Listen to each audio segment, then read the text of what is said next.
Kumakain ba kayo nito? Adobong macaroni. Pero kito yung side, masarap pala pulutanin to. Pero syempre okay na okay rin ulamin to. Adobong isaw ng baboy pala ang tawag dito. Mas okay pa sa version na to kung medyo tuyo siya tapos nagmamantika. Tapos yung tipo nagtutusta-tusta na. Unahin pala natin magpakulo ng isaw pare. So okay pala pag bibili kayo nito yung sabihin nyo yung special ha. Kapag special kasi hindi na siya mapait.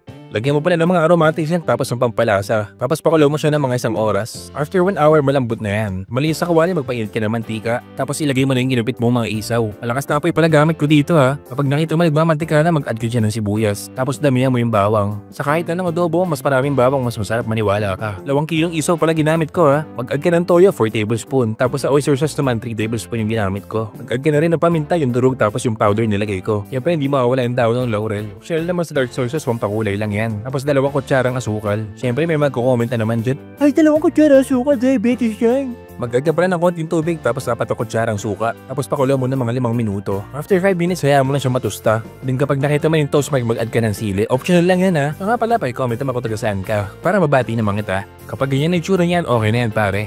Sobrang sarap no? Di mo alam kung kukuha ka ng plato para sa kanin o baso para sa beer no?